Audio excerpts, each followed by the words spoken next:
So Charles Joseph Natoire was born in Nîmes, France in 1700. He's the son of a sculptor who gave him fundamental training in drawing, then sent him to Paris in 1717 to complete his training. Charles Joseph Natoire entered the Parisian studio of Louis Galoche at the age of 16, transferring after 3 years to the atelier of François Lemoine.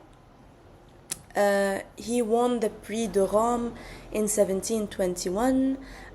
He arrived in Rome 2 years later and lived as a pensionnaire at the Académie de France until 1728.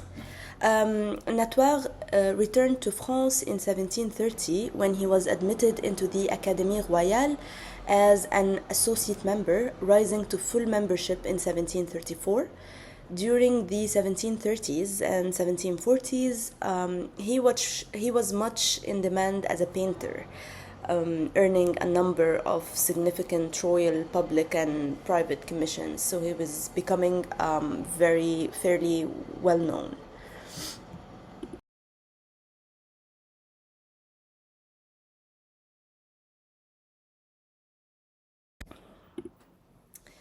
Natoire was appointed director of the Académie de France in Rome in 1751. He was to remain in Italy for the rest of his life after that. In 1756, he painted a fresco of the glory of Saint Louis for the vault of the nave of the French church of Saint Louis di Franceschi in Rome. He painted relatively little during the 1760s. However, and much of his later Roman years were spent drawing, and he focused more on teaching his students and encouraged the pensionnaires at the academy to draw directly from nature. And he produced a number of finished landscape drawings, which were to have a particular influence on two of his young students, who are Jean-Honoré Fragonard and Hubert Robert.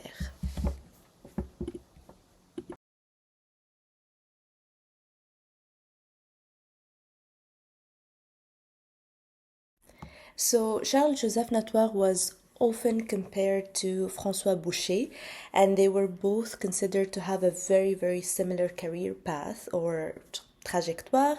They both, of course, painted in Rococo style, and François Boucher was considered to be his only true rival as a painter of erotic mythologies and the female nude in the middle decades of the 18th century in France. Since they both had a very close Rococo style and way of handling, especially in the female nude painting, and of course the subject matter, which was based on, of course, historical paintings, but had that touch of Rococo playfulness, or can even be considered erotic to it. So they were both often compared to each other. Universally recognized by the early 1730s as the two preeminent history painters among a generation of gifted practitioners.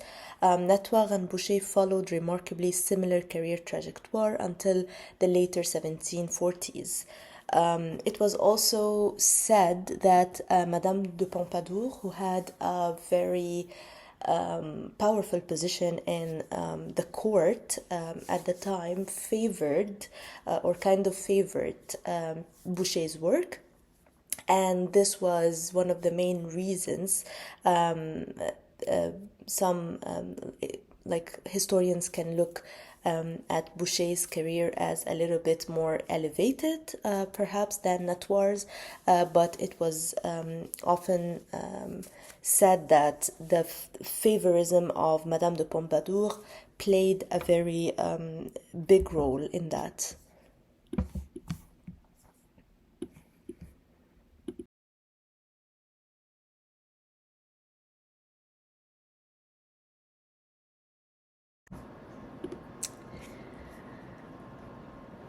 One of Natoire's most renowned works is the ceiling painting of the Hotel de Soubise, titled The Story of Psyche. The Hotel de Soubise was created in the early 1700s for the Prince and Princess de Soubise. It replaced a fortified manor house that had been on the site in the Marais since 1375. In 1732, Prince de Rohan was married and decided to give the residence a fresh, modern, decorative appearance. It was done in the Rococo style, built a quarter of a century earlier by Pierre Alexis Delmer. It was then redecorated. He commissioned German Beaufrand to design a new room, which was later known as the Salon Ovale de la Princesse. In 1738, Charles Joseph Natoire was commissioned to complete this masterpiece that can be found at the Hotel de Soubise in Paris, France today. And it's a ceiling painting that shows the mythological character from ancient Greek, Psyche. She engages in conversation with shepherds. The fresco-like quality of the painting adds depth and texture to each brushstroke. The composition is filled with symbolism, emotion, as Psyche encounters an animal adorned with a goatee. This encounter between human and beast creates an intriguing narrative within the artwork. So we can see in this painting here his skillful use of light, color, the way he adds his brush stroke in the decorative manner of Rococo. It was also it's as if it gives life to every figure rendered, and yeah, this is. We can see the woman's delicate features and the beautifully rendered, skin, rosy skin that she has, which is one of Nautaire's most famous qualities in his painting. He was also known for his attention to details and the intricate delicacy of his painting for details. So he had like a great attention to details in his painting.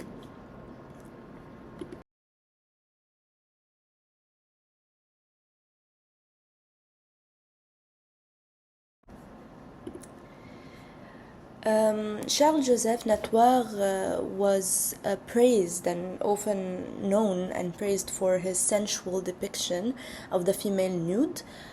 Skillfully evoked the qualities of flesh in the full lips, long neck, rounded shoulders, smooth, rosy cheeks of his head studies especially, and for the female nude generally.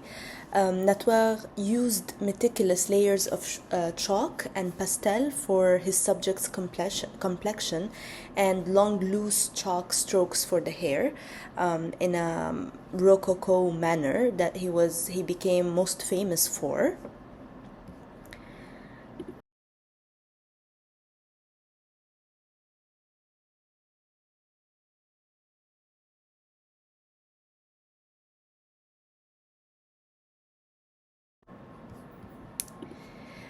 In this study here, titled Head of a Bacchante, completed in 1741, he made this drawing as a study for the entry of Mark Antony into Ephesus, the first of 3 designs he created for a tapestry series to be woven at the Gobelin tapestry manufactory. In the completed design, this figure dances in the foreground, holding a tambourine-like musical instrument in her outstretched arms. Her upward gaze is directed to Mark Antony, who stands behind her, high on his chariot. Natoire's designs failed to please, like at the end, it failed to please the Marquis de Marquigny, and he wasn't able to complete the tapestries. and only one tapestry from the series was ever produced.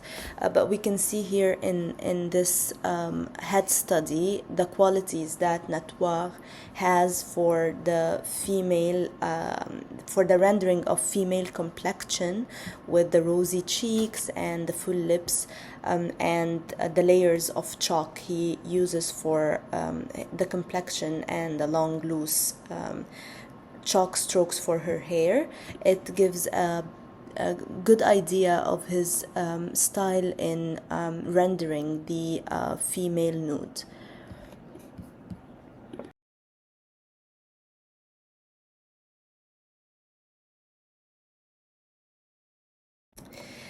Here is another of Natoire's most famous paintings, titled The Rebuke of Adam and Eve, and completed in 1740.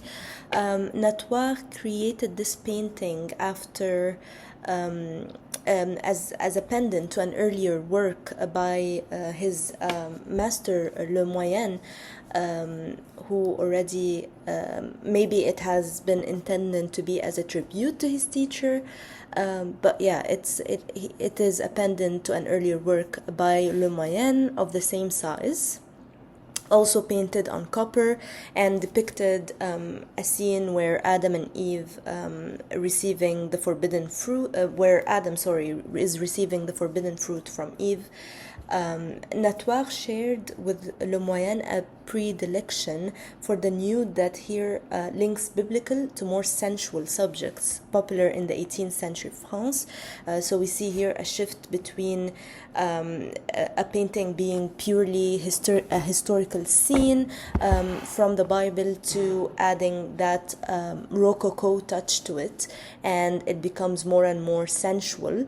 And we can see here that still we can note the rosy flesh of Natoire's disappointed Eve, with her tear on her cheek, contrasted of course with Adam's muscular body.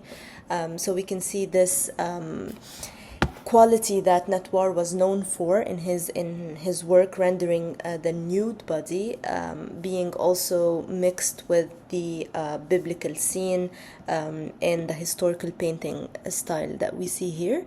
So it became a little bit of mix between historical biblical scenes with the Rococo sensual, painterly, playful style.